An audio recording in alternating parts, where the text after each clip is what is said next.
थोड़ा ध्यान लगाकर सुनना। हरतालिका तीज शिव महापुराण की कथा ही नहीं, आप जो तीज करते हो, हरियाली करो चाहे सातुड़ी करो, उस तीज की महत्वता क्या है, इस हिंगोली की शिव महापुराण की कथा में अपने को समझना है कि उसकी मूल तत्वता, उसकी महत्वता है क्या, उसका महत्व क्या है।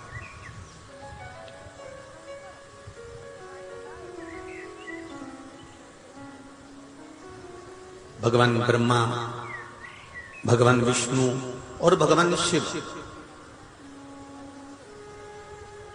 इन तीनों की जो अर्धांगिनियां, ब्रह्माणी, लक्ष्मी और पार्वती, इन तीनों ने तप कर कर, साधना कर कर ब्रह्मदेव को, भगवान विष्णु को और भगवान शंकर को प्राप्त किया। और तीनों ने प्राप्त कर कर तीनों देवताओं से वर मांगा कि वर हमको ऐसा दीजिए कि हमारे तप साधना का फल नारी को तीज के दिन प्राप्त हो जाए। अब देखिए जरा, एक ही व्रत से, एक ही उपवास से उसको संपूर्ण तप साधना का फल प्राप्त हो रहा है, संपूर्ण तप साधना का फल उसको मिल रहा है मात्र एक व्रत से। केवल एक व्रत कर रहे हैं, संपूर्ण तप साधना का फल उसको प्राप्त हो रहा है। ऐसा कोई व्रत, ऐसी कोई साधना, ऐसा कोई शंभो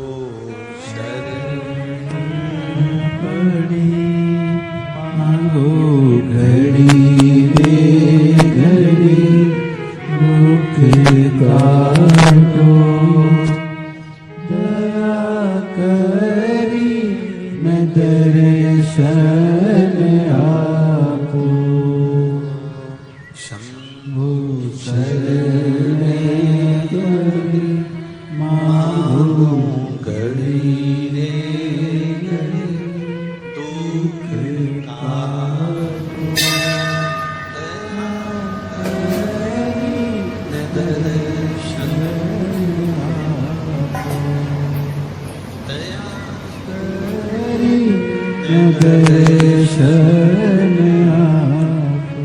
तो ब्रह्माणी ने ब्रह्मदेव से मांगा, लक्ष्मी जी ने भगवान विष्णु से मांगा, पार्वती जी ने भगवान शिव से मांगा कि ऐसा वर दे दीजिए जिस वर से एक ही व्रत करने से संपूर्ण फल की प्राप्ति हो जाए, संपूर्ण फल मिल जाए। ऐसा एक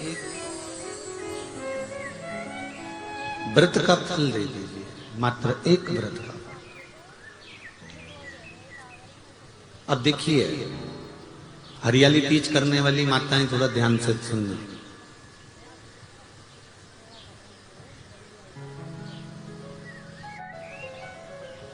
हरियाली तीज जब माताएं करती हैं तो एक हरियाली तीज, एक गणगौर की तीज,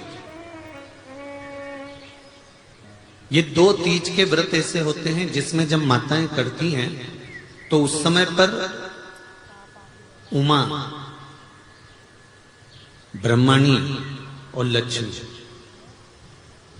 इन तीनों की आराधना का फल उसको केवल एक व्रत से प्राप्त हो जाता। अब देखिए दूसरा, सातुड़ी तीज।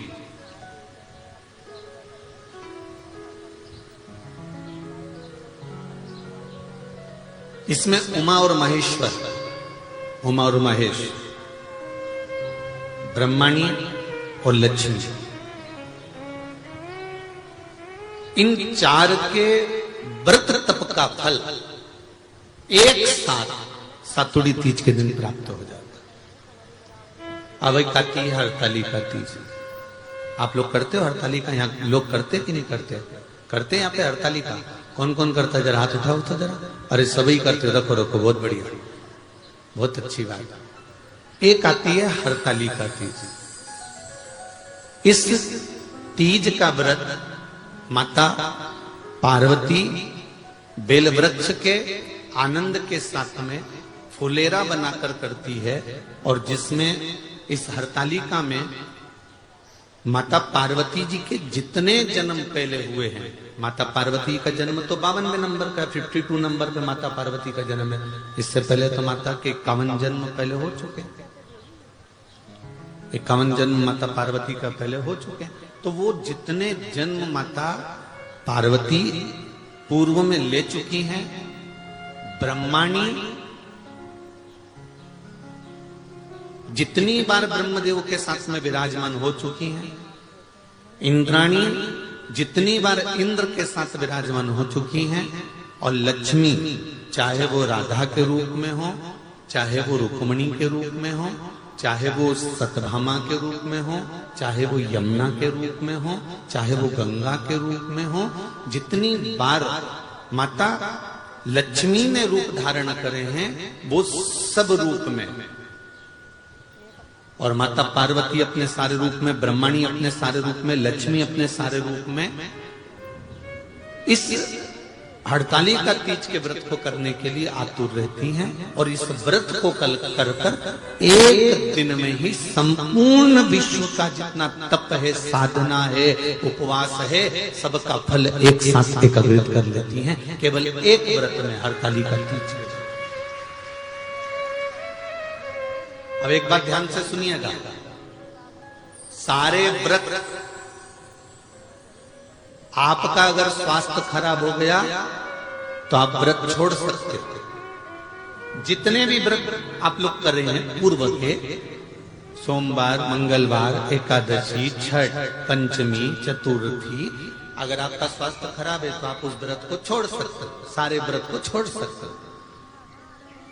पर तीज का जो व्रत होता है, हरतालिका जो व्रत होता है, ये व्रत एक बार लेने के बाद जब प्राण छूटते हैं तभी ये व्रत समाप्त होता है, अन्यथा बीच में ये व्रत समाप्त नहीं है।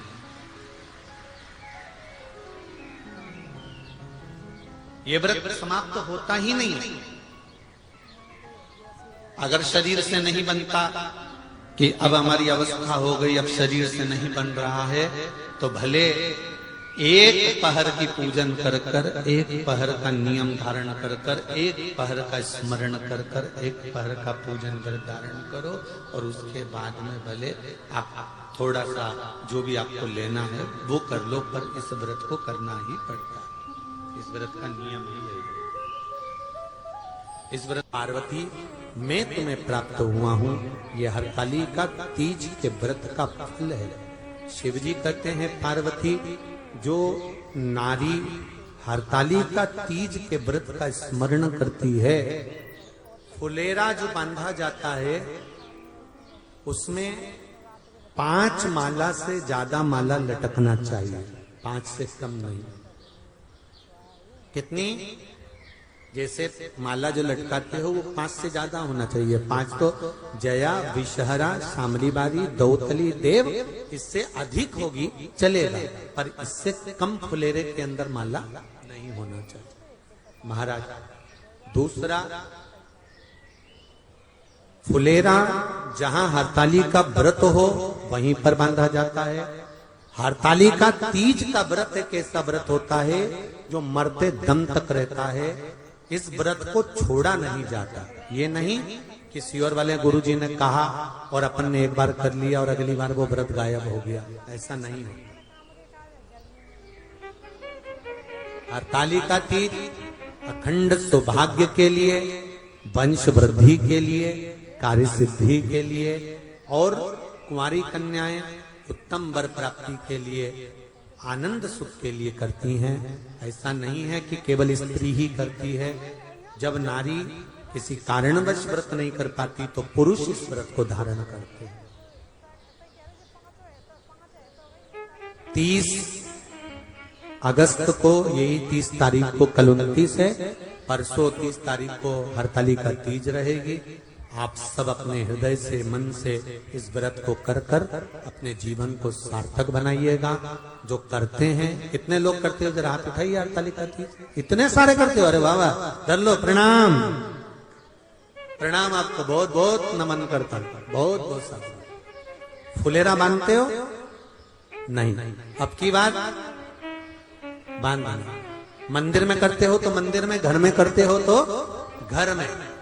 फुलेरा वंश की वृद्धि करता है, फुलेरा अखंड सौभाग्य देता है, फुलेरा मन की कामना को पूर्ण करता है। जो बेटियां जिनका विवाह नहीं हो रहा हो या बेटे जिनका विवाह नहीं हो रहा हो, वो 7 स्थान पर कहीं फुलेरा बंधा हो तो फोन लगाकर पूछना कहाँ बंधा है, वहां का दर्शन करने। एक फूल में हल्दी कुंकू लगाकर शिव जी को चढ़ाकर फिर वहां से जाना। 7 स्थान के फुलेरे का दर्शन अवश्य करिएगा।